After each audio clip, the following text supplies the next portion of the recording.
সকালে রায়হান সাহেব নাস্তা সেরে অফিসে যাওয়ার আগে একবার জয়ের রুমে গেল। নেহা তখন জয়কে নাস্তা খাইয়ে ঔষধ খাইয়ে দিচ্ছিল।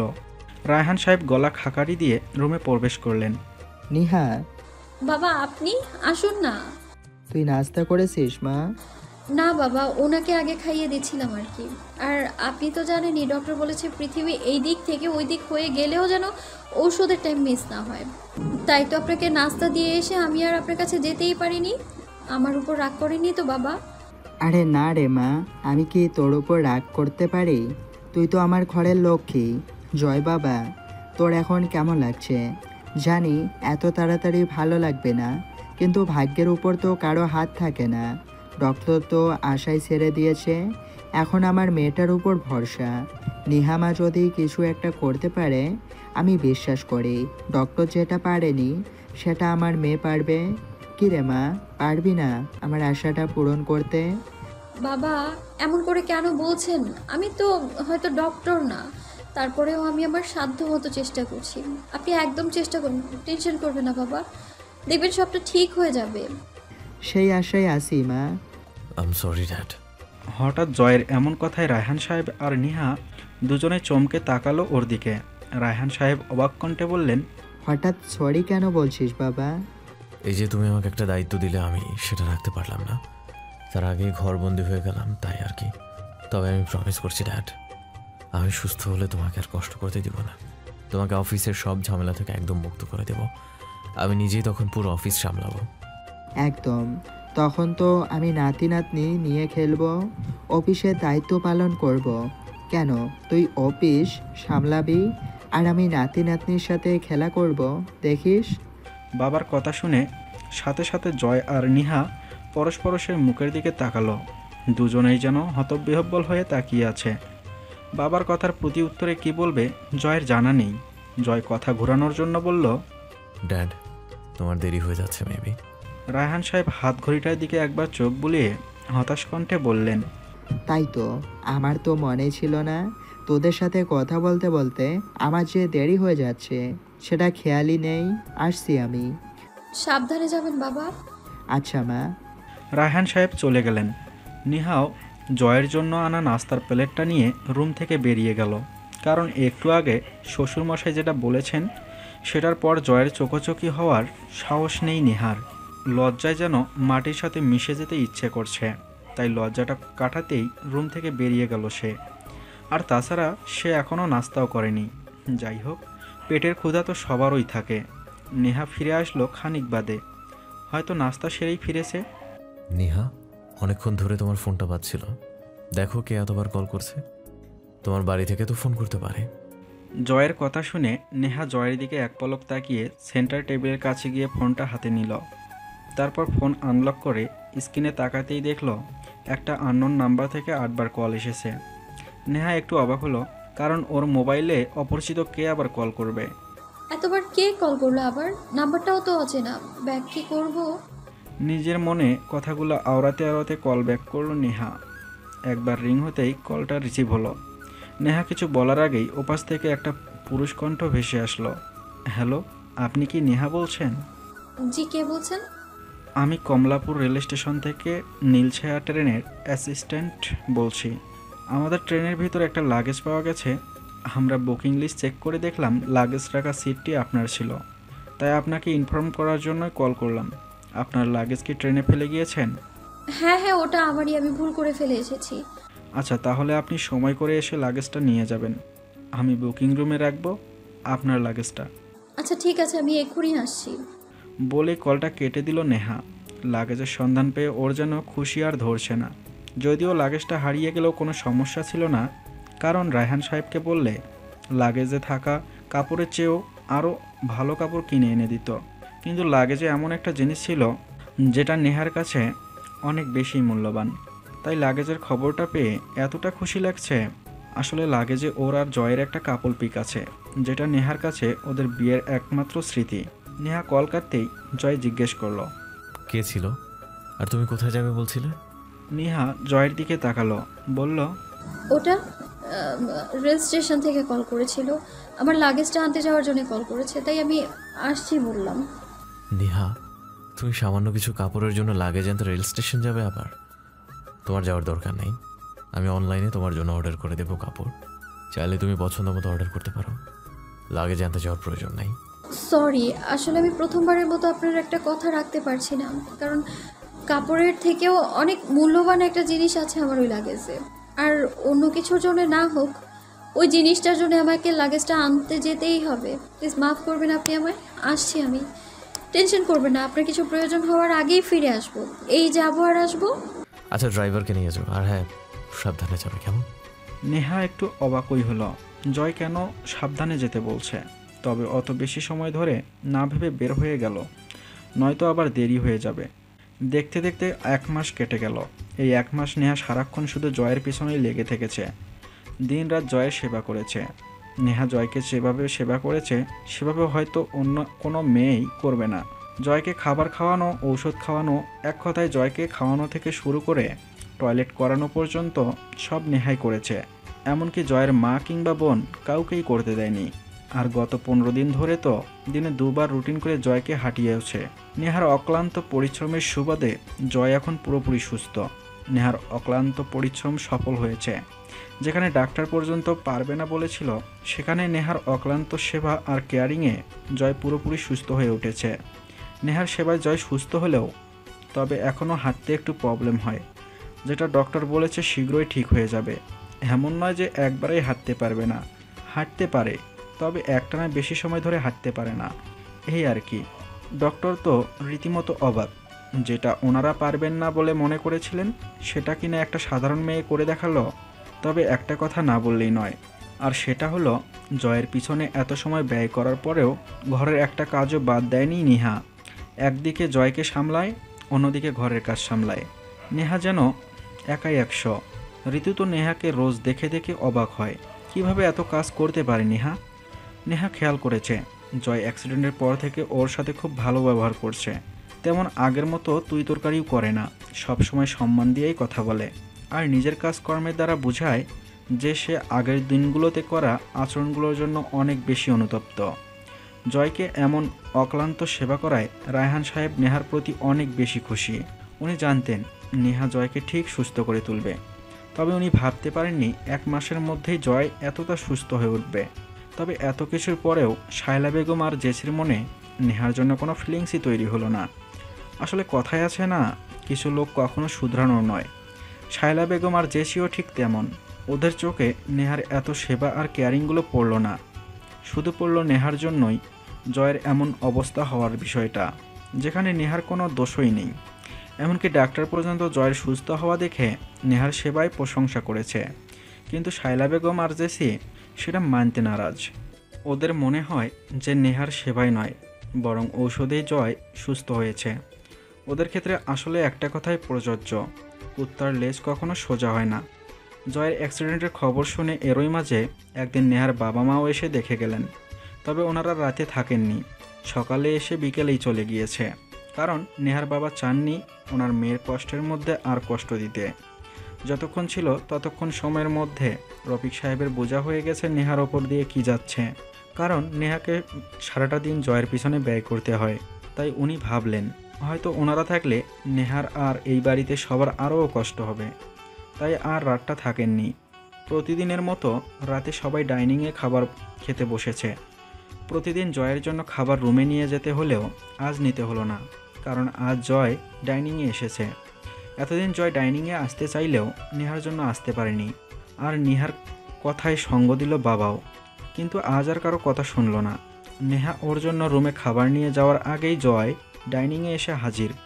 নেহা মূলত সবার জন্য ডাইনিংয়ে খাবার সাজিয়ে রেখে তারপরেই জয়ের জন্য রুমে খাবার নিয়ে যায়।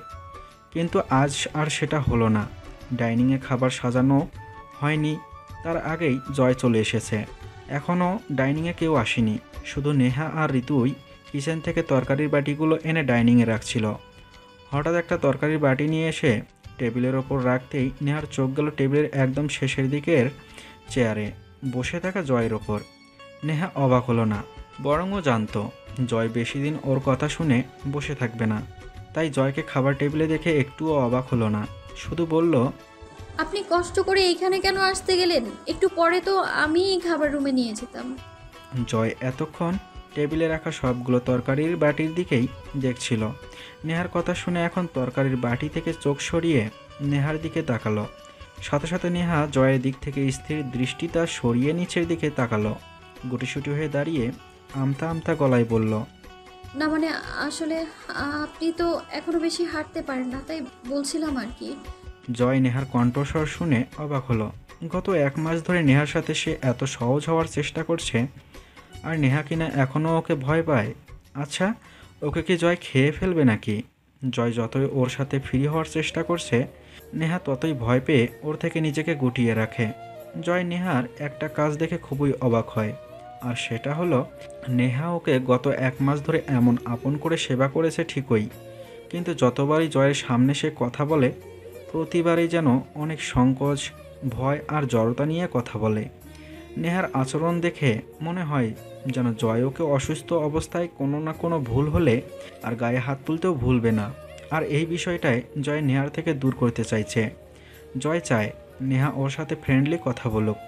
অবশ্য নেহার ভয়ের কারণ শুধুমাত্র জয় নিজেই, আর সেটা জয় নিজেও মানে। গত 14টা মাস জয় নেহার প্রতি যে অত্যাচারটা করেছে, নেহার এতে জয়কে ভয় পাওয়াটাই স্বাভাবিক। নেহাকে এমন ভয় মিশ্রিত গলায় কথা বলতে দেখে জয়ের খুব রাগ হলেও মুখে প্রকাশ করলো না সেটা, বরং হেসে বলল, অনেক দিনই তো সবার সাথে খাওয়া হয় না, তাই ভাবলাম আজ না হয় সবার সাথেই খেতে বসি। ওই তো ড্যাডার মামরা আসছে, খাবার দাও তো। জয়ের কথায় নেহা তাকিয়ে দেখল সত্যি সত্যি ওরা সবাই আসছে, কারণ আর 2 মিনিট বাকি আছে 10টা বাজার। ডাইনিংয়ের কাছে আসতেই জয়কে এখানে দেখে ওরা 3 জনই অবাক হলো, তবে খুশি হলো বেশ। রায়হান সাহেব চেয়ার টেনে বসতে বসতেই বললেন, কি রে বাবা, তোকে না আর কদিন না হাঁটতে বলেছি, এখানে আসতে গেলি কেন? ড্যাড, হাঁটতে যখন পারছি শুধু শুধু রুমে বসে কেন খাবো? তাই তোমাদের সাথে একসাথে খেতে চলে আসলাম। ভালো করেছি না? একদম ভালো করেছিস বাবা, কতদিন হলো তোর সাথে বসে খাই না, আজ তোর সাথে বসে খেতে পারবো, ভাবতেই খুশি লাগছে। আরে ভাইয়া, ভালো করছিস, ডাইনিংয়ে চলে এসেছিস। তোকে এতদিন পর এখানে দেখে কত খুশি লাগছে। জয় মা বোন দুজনের কথা শুনে তাচ্ছিল্য হাসল, কারণ যেই মা ছেলেকে ঘরে অসুস্থ রেখে বাইরে গিয়ে সময় কাটাতে পারে, যেই বোনের কাছে অসুস্থ ভাইয়ের থেকে বন্ধু বান্ধব বেশি গুরুত্বপূর্ণ হতে পারে, তাদের কথা শুনে তাচ্ছিল্য হাসি আসাটাই স্বাভাবিক। জয়ের এতটুকু বোঝা হয়ে গেছে ওর মা অন্য 10টা মায়ের মতো না। ওর মায়ের কাছে স্বামী, ছেলে মেয়ে, সংসার এসবের চেয়ে পার্টি, ক্লাব এসবই বেশি ইম্পর্টেন্ট। আর নেহা, যাকে সে মা বোনের কথায় রোজ কথা শুনিয়েছে, রোজ কোনো না কোনো বায়না খুঁজে মারধর করেছে, সেই নেহাই ওকে আজ সুস্থ করে তুলেছে। খাবার টেবিলে সবাই যখন খাবার খেতে ব্যস্ত, তখনই জয়ের চোখ গেল টেবিলের একপাশে দাঁড়িয়ে থাকা নেহার দিকে। হয়তো কারো কিছু লাগবে কি না সেটাই দেখছে নেহা। জয় তখনও খাবার মুখে দেয়নি। হঠাৎ সবার দিকে একবার তাকিয়ে নেহাকে ডাক দিল, নিহা, ওখানে দাঁড়িয়ে আছো কেন? না আসলে কারো কিছু লাগবে কিনা সেটাই দেখছিলাম। কেন, আপনাকে কিছু লাগবে? আমার কথা ছাড়ো, তুমি ডিনার করবে না? হ্যাঁ করবো তো, আপনারা খেয়ে নিন, আমি আর ঋতু পরে খেয়ে নিব। পরে কেন? এখন আমাদের সাথে কেন নয়? জয়ের সাথে এবার রায়হান সাহেবও তাল মিলালেন। হ্যাঁ বাবা, এখন তুই বল, আমি তো রোজ বলতে বলতে ক্লান্ত হয়ে গেছি, এখন তুই বলে দেখ, তোর কথা যদি শোনে আর কি, আমরা সবাই খাবো, আর ও নাকি পরে খাবে। প্রতিদিন বলি আমাদের সাথে বসে খেয়ে নে, কিন্তু কে শুনে কার কথা? নিহা, জলদি খেতে বসো। প্রতিদিন তো সবার পরেই খাই, আপনারা খেয়ে নিন, আমার জন্য চিন্তা করতে হবে না। আপনার ওষুধের টাইম দেরি হয়ে যাচ্ছে, তাড়াতাড়ি খাওয়া শেষ করুন। আমি জানি আমার ওষুধের টাইম দেরি হয়ে যাবে, আগে তুমি বসো, সবাই একসাথে খাই, তারপর বাকি সব দেখা যাবে। তুমি কি চাও আমি এতটুকুতে ওষুধ খাওয়া বন্ধ করে দিই? যদি আমাদের সাথে খেতে না বসেছো, তাহলে দেখবে আজ থেকে আমি আর কোনো ওষুধই খাবো না। এখন ডিসিশন তোমার, দ্রুত ডিসাইড করো কি করবে। জয়ের কথা শুনে রায়হান সাহেব খুশি হলেও শায়লা বেগম তেলে বেগুনে জ্বলে উঠলেন। রায়হান সাহেব জানেন ওনার ছেলে শুধুমাত্র নেহাকে ওদের সাথে বসানোর জন্যই ঔষধ না খাওয়ার কথা বলছে, কিন্তু জয়ের এত আধিক্যতা শায়লা বেগমের সহ্য হলো না। শায়লা বেগম ঝাঁঝালো কণ্ঠে বললেন, জয়, তোর কি মাথা টাথা খারাপ হয়ে গেছে? ও খাচ্ছে না বলে কি তুইও ওষুধ খাওয়া বন্ধ করে দিবি? ও তো একেবারে খাবে না বলছে না, ও তো বলেছে পরে খেয়ে নিবে। তারপরেও এত চোরাচুরি করার কি আছে বুঝলাম না। জয় মায়ের কথায় কোনো রকম কর্ণপাত করল না, বরং না শোনার ভান করে নেহাকে উদ্দেশ্য করে বলল, আরে কি হলো, এখনো দাঁড়িয়ে আছো কেন? বসো। ভাবি দাঁড়ায় আসো কেন? ভাইজান এত করে বলতেছে যখন বসে যাও না। ঋতুর কথা শুনে নেহা বলল, কিন্তু তুমি তো একা। আরে আমার কথা রাখো তো, তুমি বসে যাও, আমি পরে খাইয়া নি মনে।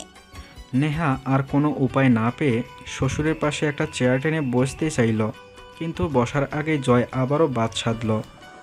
ওখানে নয়, এখানে এসো। বড়জনদের পাশে বসতে নেই, জানো না? জয় আসলে নেহাকে ওর পাশে বসানোর জন্যই বলেছে কথাটা। সে চায় নেহা ওর পাশে এসে বসুক, সবার সামনে কিভাবে বলবে কথাটা, তাই এটা বলল। নেহাও অগত্যা জয়ের কথা মান্য করে জয়ের পাশের চেয়ারে এসে বসে পড়ল। এই না হলে আমার ছেলে, আমি গর্বিত। তুই এতদিন একটা আমার মনের মতো কাজ করেছিস জয়। বাবার কথায় জয় মুচকি হেসে খাওয়ায় মনোযোগ দিল। তবে জয় খাবার খাচ্ছে ঠিকই, কিন্তু চোখ দুটো এক দৃষ্টিতে চেয়ে আছে নেহার দিকে। নেহা প্লেটে মাত্র 1 চামচ ভাত নিয়েছে, তারপর সবার দিকে এক নজর তাকিয়ে যেই না সবজির বাটিতে হাত দিবে, অমনি জয় বাধা দিল। নেহা, একদম হাত দিবা না ওই বাটিতে। নেহা অবাক হয়ে জিজ্ঞেস করল, কেন?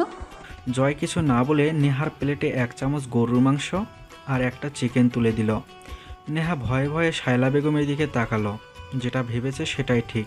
শায়লা বেগম রাগী চোখ করে তাকিয়ে আছে ওর দিকে, আর চোখের ইশারায় কিছু বোঝাচ্ছে হয়তো, কিন্তু নেহা বুঝতে পারছে না। তবে নেহা শিওর যে শাশুড়ির রাগের একমাত্র কারণ হলো জয় ওর প্লেটে গরুর মাংস আর চিকেন তুলে দেওয়া। নেহা সাথে সাথে চোখ সরিয়ে জয়ের দিকে তাকালো, হামতা হামতা গলায় বলে উঠল, কি করছেন আপনি? আমি গরুর মাংস খাই না তো, আর তাছাড়া মুরগির গোশতও খেতে ভালো লাগে না আমার। আমি সবজি দিয়ে খেয়ে নেব। বলেই যেই না প্লেট থেকে মাংসগুলো তুলে রাখতে যাবে, অমনি জয় আবার বাধা দিল। নেহা, ভুলে ওসব তুলে রাখার দুঃসাহস করবে না, তাহলে কিন্তু ভালো হবে না। খাওয়ার সময় দিক সেদিক না তাকিয়ে প্লেটের দিকে তাকিয়ে খাও। আশেপাশে অনেকে আছে যারা চোখ দিয়ে মানুষকে অনেক কিছু বোঝায়। তো কোনো দিকে না তাকিয়ে চুপচাপ খাওয়া শেষ করো, প্লেট থেকে কিছু যেন উপরে না ওঠে। আর জয়ের কথায় নেহা তো রীতিমতো অবাক। জয় হঠাৎ আজ এমন করছে কেন? কই আগে তো কখনো ডেকে খাবার টেবিল পর্যন্ত বসায়নি, আর আজ ডেকে বসিয়েছে তো বসিয়েছে, তার ওপর প্লেটে মাংস তুলে খাওয়াচ্ছে। নেহা যেন বিশ্বাস করতে পারছে না এসব। ওর মনে হচ্ছে এসব কিছু যেন সে স্বপ্ন দেখছে। হয়তো ঘুম ভাঙলেই দেখবে জয় ওর সাথে আবারও আগের মতো বিহেভ করছে। নেহা এসব ভেবে মাথা নিচু করে ছোট ছোট গ্রাস বানিয়ে খেতে লাগলো। জয় নেহার খাওয়া দেখে অবাক না হয়ে পারল না, কারণ নেহা এমনভাবে ভয়ে ভয়ে কাচ্ছে যেন ওর খাওয়ায় ভুল ধরা পড়লে কেউ কঠিন শাস্তি দিবে। জয় ছোট করে একটা শ্বাস ফেলল। খাবার খেয়ে প্রতিদিনের মতো যে যার রুমে চলে গেল। তবে আজ শায়লা বেগম আর জেসি খাওয়া অর্ধেক খেয়েই উঠে চলে গেছে। আর কেন চলে গিয়েছে সেটা জয় ভালো করেই জানে, কিন্তু কিছু বলল না। নেহা কিচেনে সব কিছু গুছিয়ে 10:30টার দিকে রুমে আসলো, আর সাথে জয়ের জন্য গ্রিন টিও নিয়ে আসলো। নেহা রুমে এসে দেখলো জয় রুমে নেই। নেহার বুঝতে দেরি হলো না, জয় এখন বেলকুনিতে। নেহা ট্রেটা সেন্টার টেবিলের ওপর রেখে বেলকুনিতে গেল। জয় তখন বেলকুনির গ্রিল ধরে দাঁড়িয়ে আকাশ দেখছিল। নেহা নিচু আওয়াজে গলা খাকারি দিয়ে ডেকে উঠল, শুনছেন? নেহার কণ্ঠস্বর শুনে জয় দরজার দিকে তাকালো। নেহাকে দরজার কাছে দাঁড়িয়ে থাকতে দেখে মুচকি হাসলো জয়। ঔষধ খেয়েছেন? হুম, আপনার জন্য চা এনেছি, দেরি হলে ঠান্ডা হয়ে যাবে। তুমি যাও, আমি আসছি। নেহা রুমে চলে গেল। জয় নেহার পরই রুমে চলে আসলো।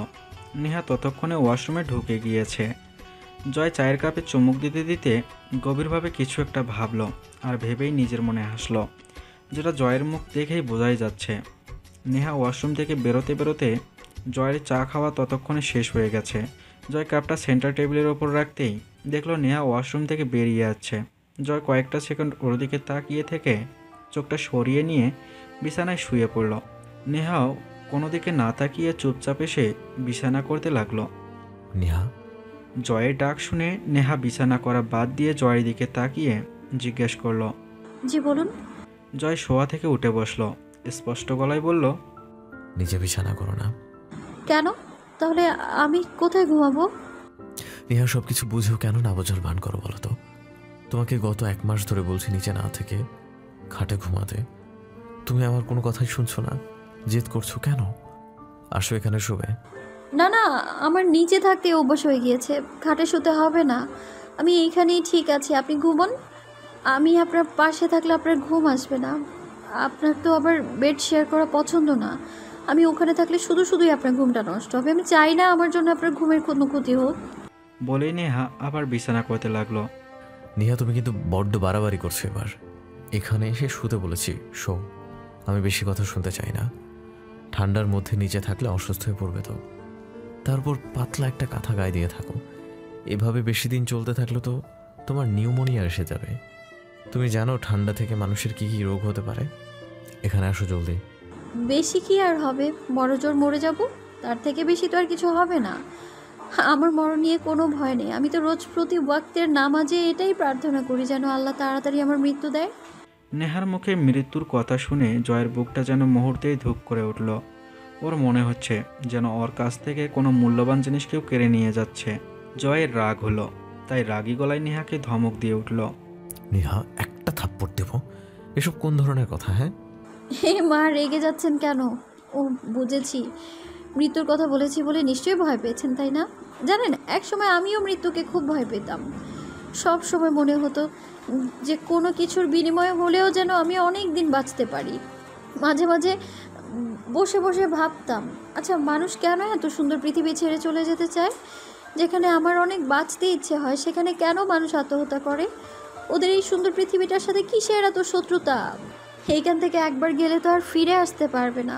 তাই আমার মনে হতো এত সুন্দর পৃথিবী ছেড়ে কেন মরবো? আমি বাঁচবো, অনেক দিন বাঁচবো।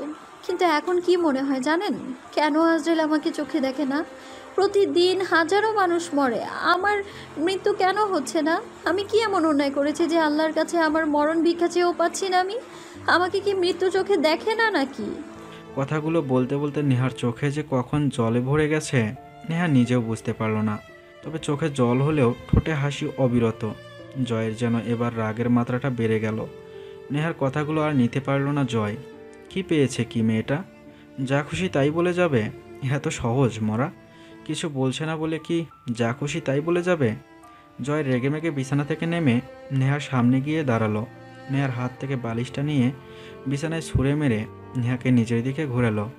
নেহাও আজ কোনো ভয় পেল না, বরং নির্ভয়ে জয়ের চোখে চোখ রাখলো। জয় বলল, তখন কি যেন বলছিলে? শুনতে পাইনি, আবার বলো। আপনি যেটা শুনছেন সেটাই তো বললাম, আর শুনেছেন বলেই তো এখানে এসেছেন। শুনুন, ঘুমাবো আমি, আর আপনিও গিয়ে ঘুমিয়ে পড়ুন। ব্যাস নেহা, অনেক হয়েছে। আর না, আমি আর কোনো নাটক চাই না। খাটে আসতে বলেছি, খাটে আসো। বললাম তো আমি নিজেই ঠিক আছি। আমার মতো গিয়ে ও ছোট লোকটাকে কেন আপনার খাটে রেখে আপনার খাটটা সহ নোংরা করতে চাইছেন বলুন তো? আপনার পাশে থাকার মতো যোগ্যতা নেই আমার। আমার মতো মেয়েরা ফ্লোরেই যোগ্য। অনেক রাত হয়েছে, আই থিঙ্ক আপনার এবার ঘুমানো উচিত, নয়তো মেডিসিনের অ্যাকশনের চাইতে রিয়াকশনই হবে বেশি। নেহা, তুমি কিন্তু আমার ধৈর্যের বাঁধ ভেঙে দিচ্ছ। আমায় রাগিও না বলে দিচ্ছি, তাহলে কিন্তু ভালো হবে না। কি করবেন, মারবেন? ও আমি তো ভুলেই গিয়েছিলাম, আপনি তো এখন সুস্থ। আপনার হাত পা সব এখন সমান তালে চালাতে পারবেন। তবে একটা কথা কি জানেন, আমার এখন মার খাওয়া নিয়ে একদম ভয় হয় না। কারণ গত 1 মাস আগেও যেটা আমার নিত্যদিনের সঙ্গী ছিল সেটাকে ভয় পেয়ে লাভ কি? আমার কপালে তো শুধু মারধর এইসবই জুটে। কারো ভালোবাসা পাওয়ার কপাল নিয়ে তো আমি আসিনি। তাই এখন আর মারবেন শুনলেও ভয় লাগে না। আচ্ছা একটা কথা বলে রাখবেন। জয় নিচ্ছুপ। নেহা আবারও বলতে লাগলো, এবার না আমাকে মারতে ইচ্ছে হলে বেল্ট কিংবা ইলেকট্রিক তার দিয়ে মারবেন না। আমাকে ফ্যানের সাথে ঝুলিয়ে কিংবা বিষ খাইয়ে দিয়ে একেবারে মেরে ফেলবেন। বিশেষ করুন, আমি না রোজ রোজ মারগুলো আর নিতে পারি না। আপনি যখন আমাকে মেরে ফেলে যান আর আমি শোয়া থেকে উঠে বসার শক্তিটাও পর্যন্ত পাই না, তখন মনে মনে একটা কথাই বলি, কেন আপনি আমাকে একেবারে মেরে ফেলে গেলেন না? তাহলে তো আর আমাকে এত কষ্ট করে উঠে বসতে হতো না। তখন লোকেরাই আমাকে উঠাতো। বিশ্বাস করুন, আমি না এইসব আর নিতে পারছি না, আর নিতে পারছি না আমি এগুলো। হ্যাঁ, এটা ঠিক যে গত 1 মাস আপনার মার খাইনি আমি, কিন্তু আপনি চাইলেও মারার সেই শক্তিটা ছিল না আপনার। কিন্তু এখন থেকে তো রোজ আবারও সেই পুরনো অধ্যায় শুরু হবে। তাই আপনাকে হাত জোর করে অনুরোধ করছি, এবার অন্তত এমন রোজ রোজ আর না মেরে আমায় একেবারে মেরে ফেলবেন। আমি কথা দিচ্ছি, উপরে গিয়ে আমি আপনার বিরুদ্ধে কোনো নালিশ দেব না, কোনো অভিযোগ করব না। তারপরও প্লিজ আমায় মুক্তি দিন এই নরক যন্ত্রণা থেকে। কথাগুলো বলতে বলতে নেহার চোখ থেকে এবার টুপটুপ করে কয়েক ফোঁটা জল গড়িয়ে পড়ল। জয় নেহার কথাগুলো শুনে বাকরুদ্ধ হয়ে দাঁড়িয়ে আছে। কী বলবে বা কী বলা উচিত কিছুই বুঝতে পারছে না সে।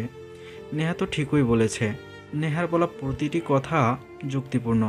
জয় ওর সাথে অ্যাক্সিডেন্টের আগে যেমন ব্যবহার করেছিল, এর দ্বারা নেহার এসব বলা কোনো অপরাধ নয়। নেহার জায়গায় যে কোনো মেয়ে হলে একই কথা বলতো। জয়ের আজ খুব কষ্ট হচ্ছে। সে এমন পশু হয়ে গেল কবে থেকে নিজেই বুঝতে পারছে না। ও তো আগে এমন ছিল না, তাহলে হঠাৎ এমন হয়ে গেল কেন? কী করে পারলো নেহাকে এমন করে আঘাত করতে? কী করে পারলো এমন নিষ্পাপ ফুলের মতো একটা মেয়েকে রোজ রোজ মারধর করতে? হ্যাঁ, নেহা নিষ্পাপ, একদম সদ্য ফোটা ফুলের মতোই নিষ্পাপ, যেটা আগে কখনো জয়ের চোখে পড়েনি, হয়তো কখনোই চোখে পড়তো না যদি না অ্যাক্সিডেন্টটা হতো আর নেহা ওর এতটা কাছাকাছি থাকতো।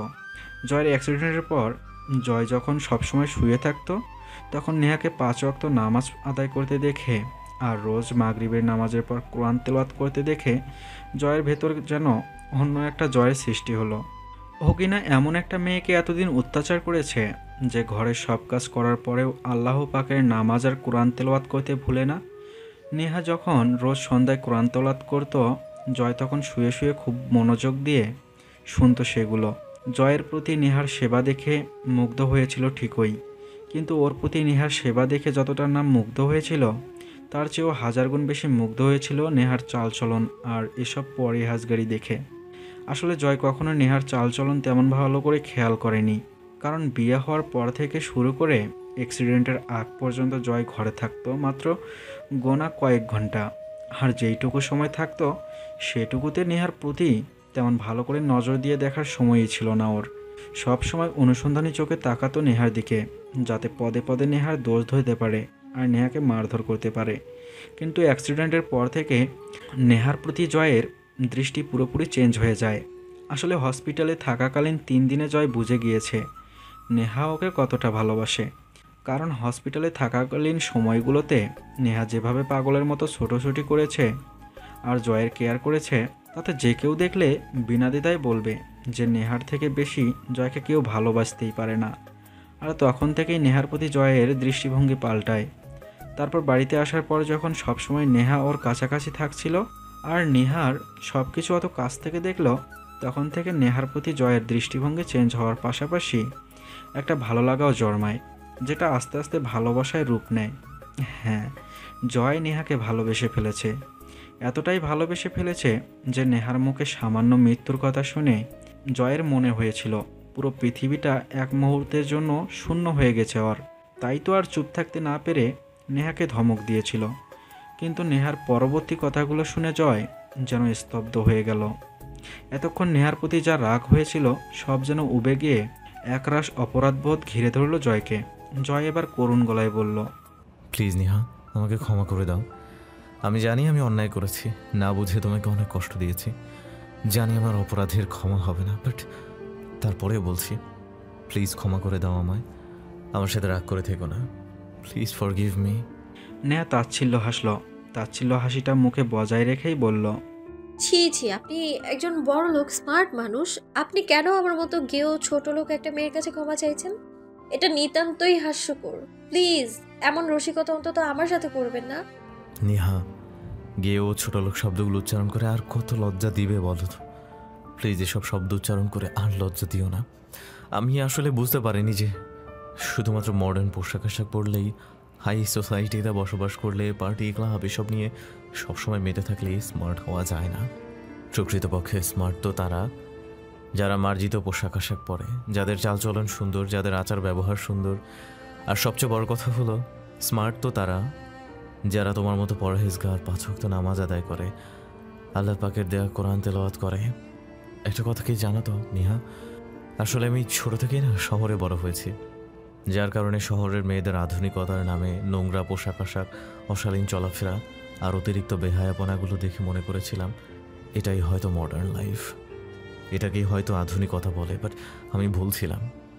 গত 1 মাস ধরে যখন তোমাকে এতটা কাছ থেকে দেখলাম, তোমার চলাফেরাগুলো যখন এতটা কাছ থেকে চোখে পড়ল, তখন আমি বুঝতে পারলাম যে এতদিন আমি হীরা ভেবে চকচক করা কোনো পাথরের পেছনে ছুটেছিলাম। আসলে হীরা তো আমার ঘরেই আছে, যেটা আমার ড্যাড এনেছিল। এনিওয়েজ, অনেক রাত হয়েছে, চলো ঘুমাবে। সেটাই তো আপনাকে অনেকক্ষণ ধরে বলছি, যান গিয়ে ঘুমান, আর আমাকেও ঘুমোতে দিন। শুধু আমি নই, তুমিও ঘুমাবে। আসো, আর এসব কথা বলে সেগুলো সরাও। বললাম তো আপনি গিয়ে ঘুমান, আমি এখানেই শুভ। শুধু শুধু আপনি কেন দাঁড়িয়ে আছেন? নিহা, এবার কিন্তু বেশি বেশি করছো। আর একটাও কথা না বলে চুপচাপ খাটে আসো, যাও।